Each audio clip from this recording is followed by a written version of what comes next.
오늘 우리에게 주신 하나님의 말씀은 여호수아 24장 25절에서 33절까지 말씀입니다. 여호수아서 24장 25절부터 마지막 절까지 봉독하겠습니다.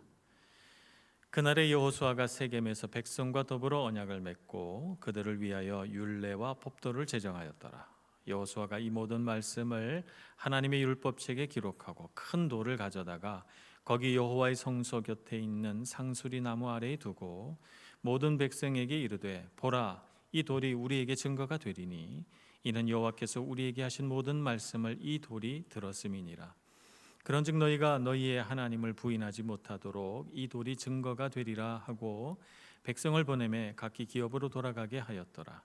이 일 후에 여호와의 종 눈의 아들 여호수아가 110세의 죽음에 그들이 그를 그의 기업의 경내 딥나세라에 장사하였으니 딥나세라는 에브라임 산지 가하스산 북쪽이었더라. 이스라엘이 여호수아가 사는 날 동안과 여호수아 뒤에 생존한 장로들 곧 여호와께서 이스라엘을 위하여 행하신 모든 일을 아는 자들이 사는 날 동안 여호와를 섬겼더라. 또 이스라엘 자손의 애굽에서 가져온 요셉의 뼈를 세겜에 장사하였으니 이곳은 야곱이 베크시타를 주고 세겜의 아들 아버지 하몰의 자손들에게서 산 밭이더라. 산 밭이라. 그것이 요셉 자손의 기업이 되었더라. 아론의 아들 엘르아살도 죽음에 그들이 그를 그의 아들 비느하스가 에브라임 산지에서 받은 산에 장사하였더라. 아멘. 오늘로 여호수아서를 다 마치게 됩니다. 24장. 그리 길지 않은 말씀이지만 또 우리가 주일마다 묵상하다 보니까 상당히 오랜 기간 묵상했는데요. 드디어 여호수아가 끝나게 되는군요. 여호수아가 끝나면서 여호수아도 이제 죽게 되고 그를 장사 지내는 이야기가 오늘 등장하게 됩니다. 여호수아서는 여호수아라고 하는 어떤 인물에 초점을 맞춰서 그분의 위인전 형식으로 만든 책은 아닙니다, 여러분. 성경에 사람이 이름을 붙여서 사무엘 상하라든지 이사야서라든지 책이 있지만 그 사람의 어떤 일생을 이렇게 위인전식으로 기록한 건 아니고 여호수아서는 여호수아라고 하는 이름을 중심으로 해서 하나님이 어떤 일을 하셨는가, 늘 주인공은 하나님이시죠. 여호수아서의 시작을 여러분 기억하십니까? 두려워하지 말라, 담대하라 라고 하는 말씀으로 여호수아서가 시작이 됐습니다. 왜냐하면 가나안 땅을 정복하고 정복 전쟁을 승리로 이끌어내야 되기 때문에 그들의 마음이 두려움으로 가득 찼었거든요. 그래서 여호수아를 향하여, 백성들을 향하여 두려워하지 말라, 놀라지 말라, 내가 너와 함께 하겠다, 담대하라 라는 말씀으로 여호수아서는 시작이 됐는데 오늘 여호수아서 24장은 이 말씀으로 끝납니다. 오직 나와 내 집은 여호와를 섬기겠노라 라고 하는 고백으로 끝나고 있습니다. 하나님의 역사를 경험한 이스라엘 백성들, 그리고 하나님께서 주신 놀라운 은혜와 복을 맛본 이스라엘 백성들이 나와 내 집은 여호와를 섬기겠노라 라고 하는 믿음의 고백을 우렁찬 소리로 함께 하면서 여호수아서가 끝나고 있죠.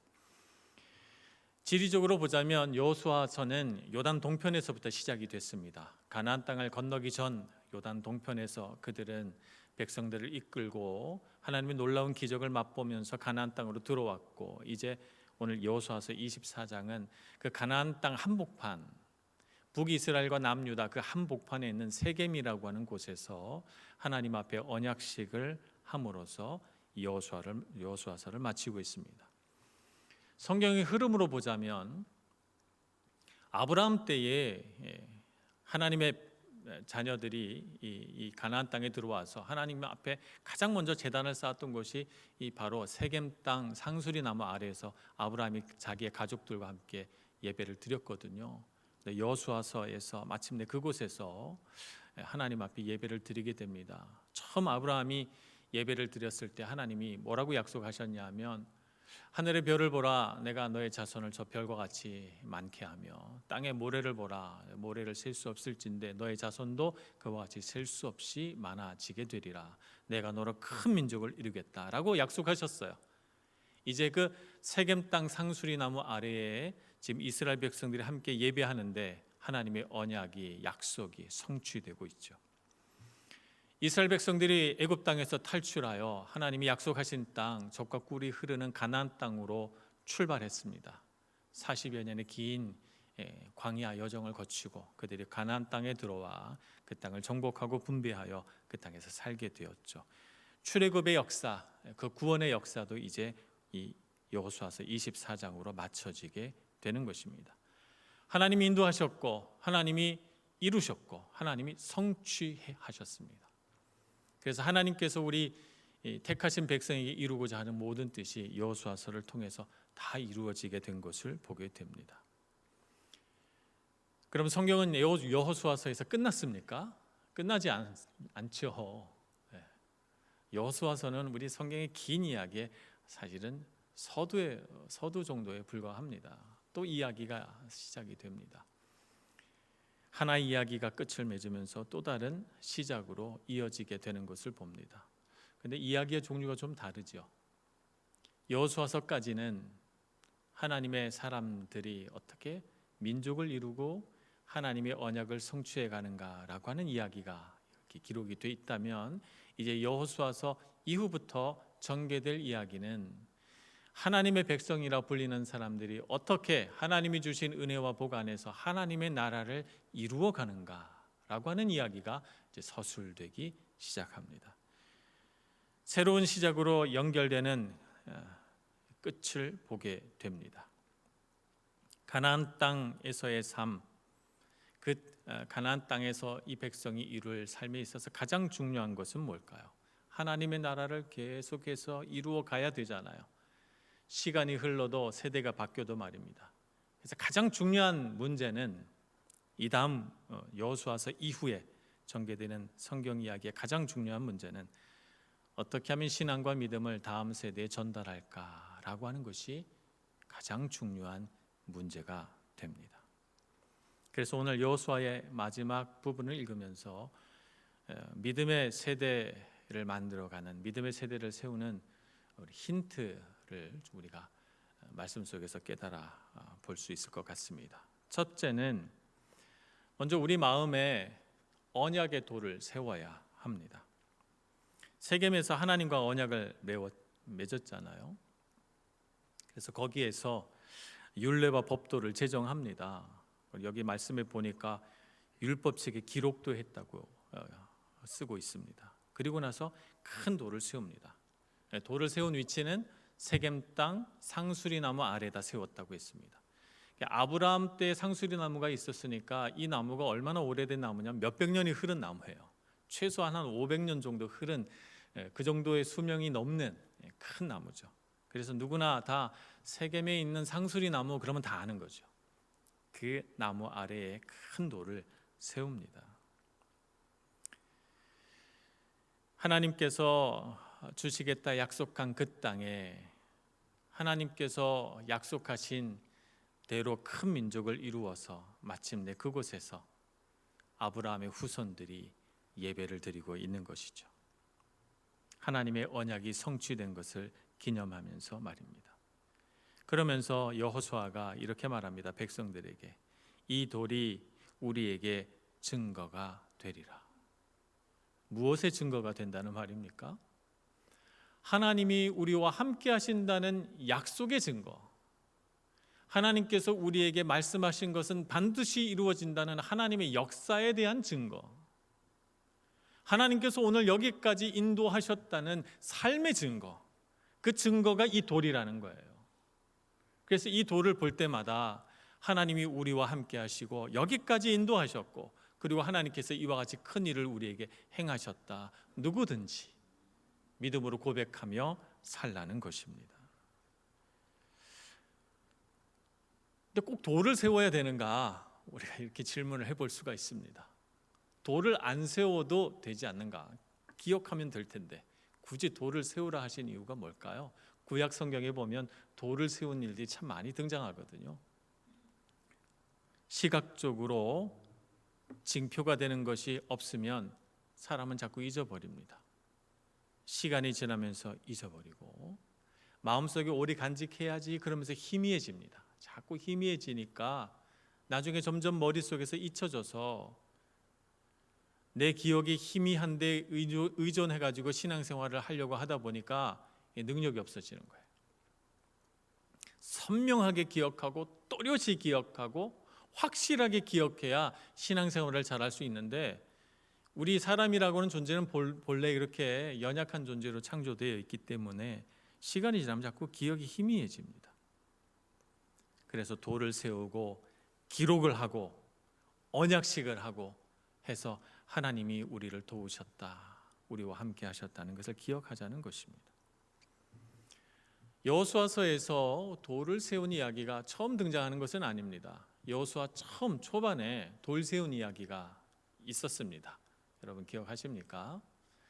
이스라엘 백성들이 요단 동편에서 가나안 땅으로 건너갈 때 그들에게 있어서 가장 큰 도전은 사람이 아니고 강이었습니다. 요단강이었습니다. 요단강을 이 많은 백성이 어떻게 건넌단 말인가, 큰 문제고 숙제였을 때 하나님께서 여호수아와 백성에게 말씀하시기를 내가 이 강을 이제 세우겠다 말씀하셨어요. 강을 세워버립니다, 하나님께서. 그래서 강이 켜켜이 쌓이고 물이, 그리고 그 아래로는 강이 마른 땅이 된 것입니다. 물이 그쳐서 말이죠. 그래서 백성들이 그 강을 건너갑니다. 이 강을 건널 때 제사장들은 하나님의 언약궤를 어깨에 메고 강 한복판에 서 있죠. 그때 여호수아가 이렇게 명령합니다. 각 지파별로 돌 하나씩을 요단강 가장 깊은 곳에서 가져오라 시킵니다. 각 지파별로 큰 돌 하나씩을 갖고 오죠. 그리고 그것을 길갈에다 세웁니다. 길갈에 12돌이 세워져 있는 거죠. 이 돌이 증거가 되리라 라고 말씀하셨어요. 하나님이 우리에게 일으켜내신 역사, 요단강을 멈춰 세우시고 백성들로 하여금 그 땅을 홍해바다 건너듯이 건너게 하신 하나님의 놀라운 역사를 이 돌들을 보고 기억하라. 한 지파 한 지파 12지파마다 각각 기억하라. 그래서 12지파가 한 지파씩 다 돌을 세워놓은 것이죠.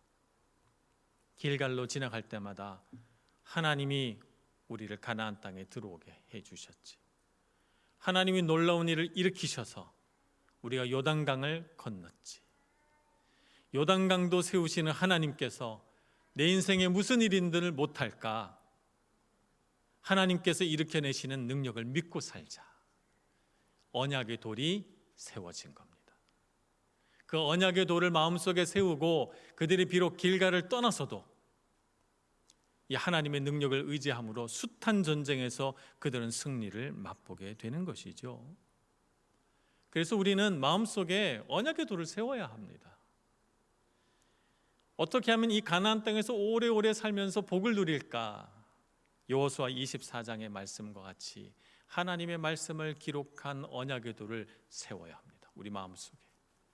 그래야만 우리 하나님께서 주신 은혜의 땅에서 우리가 오래오래 능력 있게 살게 되는 것입니다. 돌이 가지고 있는 의미가 뭘까요? 이 돌은 하나님께서 어떤 일을 하셨을 때 그 일이 반드시 하나님의 능력 안에서 일어났다는 사실을 증거합니다. 팩트를 증거하는 거죠. 돌을 세우지 않았더라면 그건 누가 만든 이야기 아니야? 신화 아니야? 이렇게 말할 수 있어요. 그러나 건넌 즉시 그 요단강 한복판에서 돌을 가져다가 길갈에 세워놓으니까 의심할 수 없는 분명한 사실로 기록되고 있는 것이죠. 또 이 일은 분명히 하나님이 하셨다는 증거가 됩니다. 백성들이 돌을 세워서 하나님을 기념함으로써 하나님이 하셨다. 그 일은 분명히 하나님이 하신 일이다 알게 되는 것입니다. 그래서 이 돌은 하나님께서 하신 일을 기억하고 또 그 기억한 것을 오래오래 간직하게 하는 역할들을 하는 것입니다. 그래서 누구나 신앙생활을 하는 사람은 마음속에 언약의 돌을 세워야 합니다. 언약의 돌을 세우고 살아가야 돼요. 기억하는 곳이 있어야 합니다. 그래서 그 언약의 돌이 있는 곳을 지나갈 때 이스라엘 백성들이 지금도 동일하신 하나님께서 우리와 함께 하시고 그 능력을 나에게도 일으켜내실 수 있다는 믿음을 회복한 것처럼 오늘 우리도 그 믿음을 자꾸 회복하면서 살아가야 되는 것이죠. 성경에 보면 돌 세운 이야기가 많이 등장합니다만 또 대표적인 것 하나 언급한다면 야곱이 베델에 세운 돌을 말할 수 있겠습니다. 야곱은 그 형과 아버지를 속이고 장자의 축복을 받잖아요. 그래서 집에서 쫓겨나게 됩니다. 멀리 삼촌이 있는 하란 땅으로 걸어갈 때 그가 여정을 시작한 첫째 날 밤, 여행을 떠난 첫째 날 밤에 참 마음이 많이 어려웠을 텐데 그날 밤에 잠이 든 그곳에서 하나님이 나타나십니다. 나타나셔서 내가 너와 함께 할 테니 걱정하지 말라 위로해 주시고 또 내가 너에게 복을 주어서 너로 하여금 큰 은혜와 복을 누리게 하겠다. 내가 너를 복으로 삼겠다 말씀하십니다. 잠이 깬 야곱이 그 하나님의 엄청난 사랑에 감격해서 자기가 베고 누웠던 베개 삼았던 그 돌을 세워놓고 기름을 붓고 하나님을 기념하죠. 세월이 많이 흐릅니다. 하란 땅에 가서 20여 년을 살고 또 돌아와서도 바로 베델로 오지 않았어요. 세겜으로 갔고 또 브엘세바로도 가고 여기저기 다닙니다. 그러던 중에 20여 년이 흐른 중에 한 사건이 생깁니다. 자녀들이 다 장성했거든요. 근데 장성한 아들도 12명도 있고 딸도 있지만 불행하게도 딸이 세겜의 유력한 집안의 아들에게 성폭행을 당하고 말아요. 이 불행한 소식에 격분한 우리 아들들이 꾀를 내가지고 그 세겜에 있는 아들들을 다 죽여버립니다. 끔찍한 일이 일어나요. 야곱이 마음속에 너무너무 마음이 아파요. 아들들아 그리하지 말라 여러 번 당부했음에도 불구하고 그런 불행한 일들 참혹한 일이 벌어지고 나니까 야곱이 마음이 어찌할 바를 모르겠어요. 참 복잡하죠. 딸은 상처받았고 아들들은 잔인한 일을 행하고 이런 일들을 자녀들을 어떻게 좀 말려보고 싶은데 하나님의 뜻대로 살게 하고 싶은데 야곱은 이제 나이 들어서 잘 안 돼요. 그때 하나님께서 야곱에게 다시 나타나십니다. 베델로 가라. 창세기 35장에 나온 말씀입니다. 베델로 올라가라. 그리고 그곳에 제단을 쌓으라. 자녀들을 위한 믿음과 신앙을 회복하라. 자녀들을 위하여 하나님을 기억할 수 있는 특별한 장소를 세우라. 그래서 베델로 올라갑니다. 자녀들을 다 데리고. 그리고 베델에 돌을 세우고 제단을 쌓고 하나님 앞에 예배하죠. 하나님이 나를 처음 만나 주신 곳.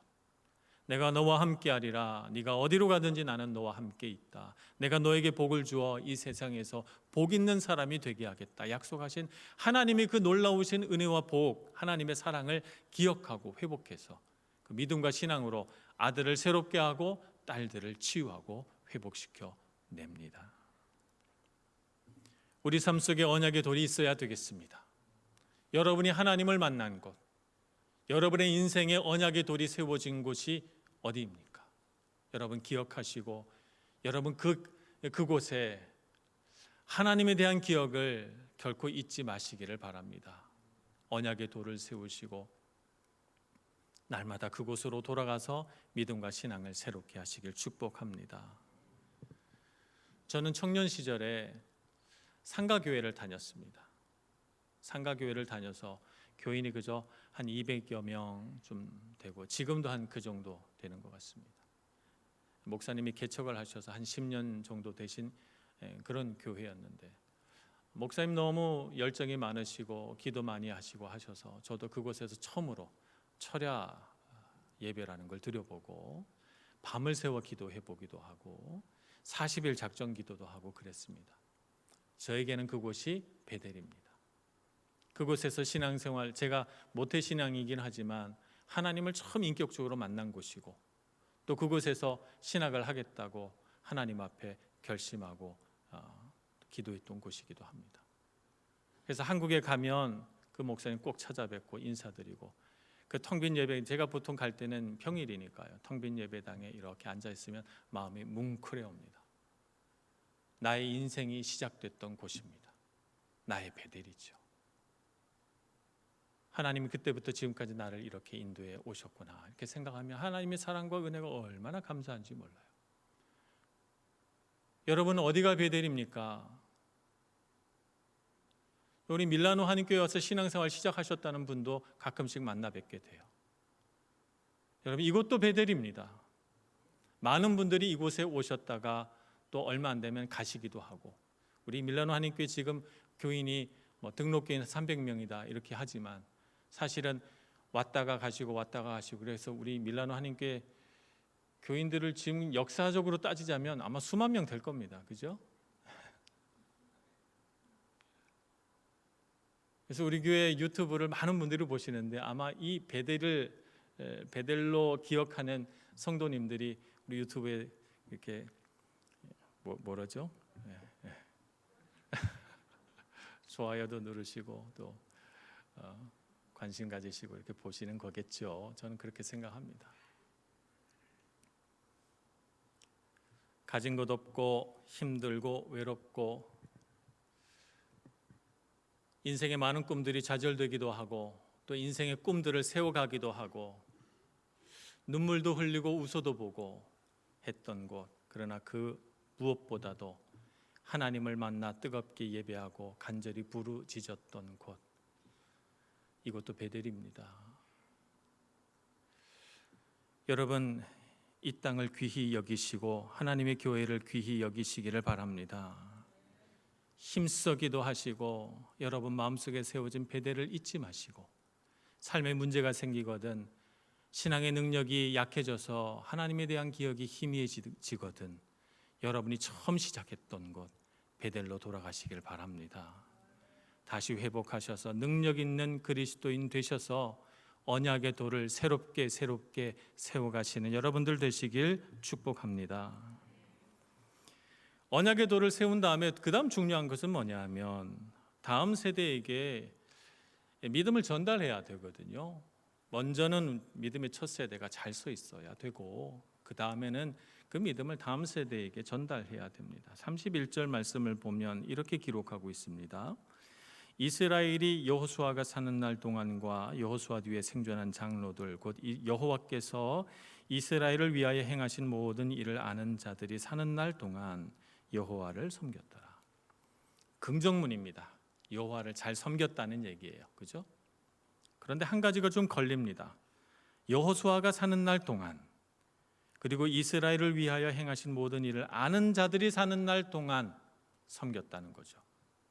그러니까 그 이후에 무슨 일이 있었나 보네 하는 불안한 생각이 엄습해 옵니다. 사사기 2장을 보겠습니다. 사사기 2장 7절에 보면 똑같은 말을 기록해 놓고 있습니다. 백성이 여호수아가 사는 날 동안과 여호수아 뒤에 생존한 장로들 곧 여호와께서 이스라엘을 위하여 행하실 모든 이 큰 일을 본 자들이 사는 날 동안에 여호와를 섬겼더라. 그리고 그 말씀을 조금 더 내려와서 10절 말씀을 보면 그 세대의 사람도 다 그 조상들에게로 돌아갔고 그 후에 일어난 다른 세대는 여호와를 알지 못하며 여호와께서 이스라엘을 위하여 행하신 일도 알지 못하였더라.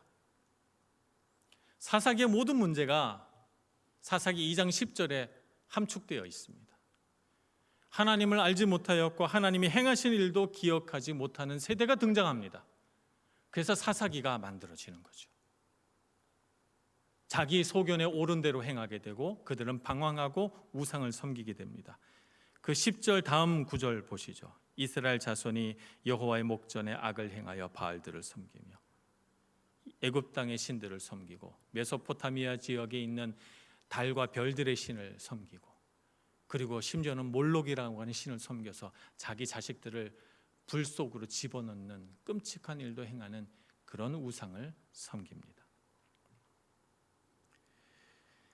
여호와를 알지 못하며 여호와께서 이스라엘을 위하여 행하신 일도 알지 못하는 세대가 생기다니 정말 상상도 할 수 없는 일이죠. 여러분 돌이 없어졌습니까?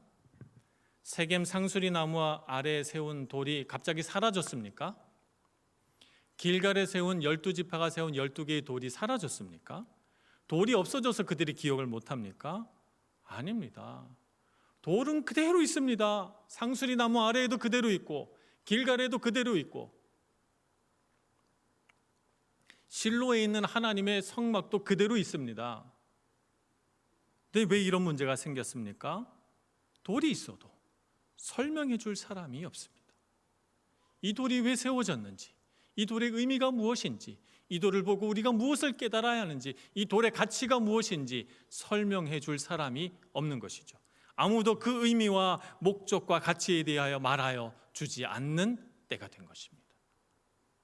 그래서 그 다음 세대가 하나님을 알지 못하게 된 것이죠. 다음 세대가 나는 하나님 믿지 말아야지, 하나님을 이제는 버릴 거야, 이렇게 결단한 거 아닙니다, 여러분. 나는 이제 오늘부터 우상을 섬길 거야, 이렇게 결정한 것도 아닙니다, 여러분. 다음 세대가 어떻게 된 것입니까? 그들의 생각 속에 하나님에 대한 생각이 사라져버린 것입니다. 하나님에 대하여 생각할 뭔가 삶의 주제가 사라져버린 것이죠. 더 이상 그들의 마음과 생각을 채우는 것은 하나님, 믿음, 신앙은 아닌 것입니다.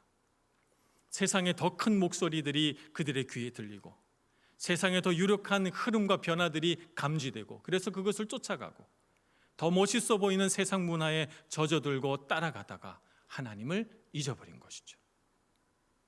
그리고 하나님을 모르게 됩니다.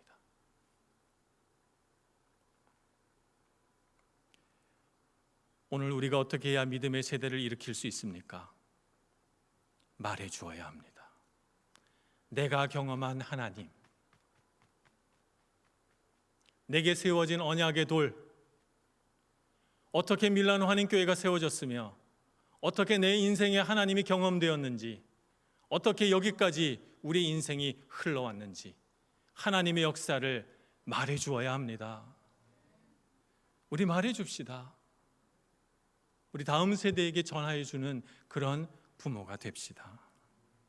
그래서 우리가 믿음의 세대로 살아갈 뿐만 아니라 우리 다음 세대도 믿음의 세대로 세워지기를 소망합니다. 하나님이 우리 인생 가운데 행하신 일을 전하는 건 그렇게 어려운 일 아닙니다. 나를 어떻게 우묵한 구덩이에서 건져내셨으며 내 연약한 인생을 어떻게 하나님께서 강하게 하셨는가, 내가 외롭고 힘들 때, 실패하고 좌절해서 눈물 흘릴 때 하나님이 어떻게 나를 위로하시고 나를 고쳐주셨는가, 다시 일어나게 하셨는가, 이것을 증거하시는 여러분들 되시기를 바랍니다. 이것은 단순히 우리 자녀들에게 뭔가 위로를 해주고 그들에게 뭔가 신념을 갖게 해주자, 이런 말이 아닙니다. 우리 자녀들에게 하나님을 이야기해 주자는 것입니다. 하나님이 어떤 분이신가, 나는 그런 하나님을 경험했는데 그 놀라운 하나님이 너의 하나님이 되었으면 좋겠다. 너도 그와 같이 하나님이 부르시고 너와 함께 하신단다 라고 말해주는 사람이 되어야 되는 것입니다. 예수 그리스도로 인하여 변화된 나의 삶, 주님을 만나기 전에 나는 사람의 말에 쉽게 상처받고 세상 일에 좌절해서 금세 우울해지고, 내 인생의 목표는 돈 많이 벌고 세상에서 출세해서 멋진 사람 되는 거였는데, 주님을 만난 후에 그 모든 세상의 헛된 소망들과 자랑들이 다 사라지고 주님이 오셔서 내 마음 가운데 그 모든 우울함과 열등감을 다 치유하시고 자유롭게 하셔서 이제는 내가 무엇을 해도 기쁘고 즐겁고 하나님께서 주신 소명 받들고 살아서 난 참 능력 있게 살아가고 있다는 거, 그거 전할 수 있는 여러분들 되시기를 축복합니다. 하나님께서 내 인생 가운데 일으켜내신 놀라운 일들, 내 마음속에 있는 소망, 주님으로 인한 기쁨,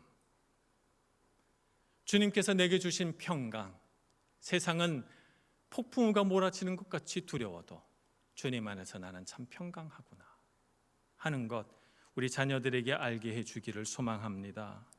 그래서 자녀들도 그들의 인생 가운데 하나님이 하시는 일에 대하여 집중하여 볼 수 있도록 하는 것이 우리 부모 세대의 책임입니다. 로마서 8장 32절에 이렇게 말씀합니다. 자기 아들을 아끼지 아니하시고 우리 모든 사람을 위하여 내주시니가 어찌 그 아들과 함께 모든 것을 우리에게 주시지 아니하겠느냐. 우리가 사랑하는 자녀들, 딸과 아들을 앉혀놓고 우리가 전할 수 있는 거 이겁니다. 하나님께서 우리를 위하여 아들도 내어주셨는데 어찌 너에게 세상 어떤 근심과 걱정, 너가 생각하는 그 모든 어려움들을 해결해 주시지 않겠느냐. 아들도 주신 분이.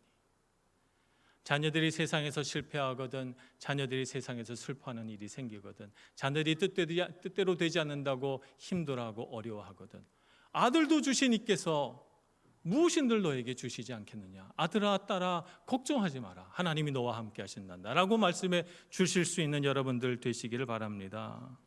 하나님의 사랑을 알고 확신하고 우리가 누렸던 기쁨과 평강을 우리 자녀 세대에게로 흘려보내서 우리 다음 세대가 믿음의 세대 되기를 축복합니다. 믿음의 세대로 바로 세워지기를 소망합니다. 성경은 여호수아담의 사사기로 흘러갔으나 우리는 그렇게 되지 맙시다. 우리의 자녀들은 우리 부모보다 더 잘 믿고 더 능력 있는 그리스도인이 되어서 모세와 같은, 여호수아와 같은, 다윗과 같은 놀라운 인물들을 배출해내는 아름다운 가문과 아름다운 교회가 되기를 간절히 소망합니다. 기도하겠습니다. 우리의 삶 속에서 역사하시는 하나님 아버지, 주님의 놀라우신 사랑과 은혜 앞에 감사와 찬양을 올려드립니다. 우리의 발걸음을 인도하여 주셔서 우리로 하여금 불의에서 구원받게 하시고 오늘날과 같이 주님의 생명과 평강을 누리게 해주신 것 감사합니다. 우리가 살아온 것이 우리의 능력과 수고 때문이 아니요 하나님의 은혜인 것을 기억하며 감사하게 해 주옵소서. 주님께서 우리 인생 가운데 하신 일들을 마음으로 기억하며 우리 자녀들에게, 우리 다음 세대에게 우리 입술로 증거하는 삶을 살게 하여 주옵소서. 예수님의 이름으로 기도합니다. 아멘.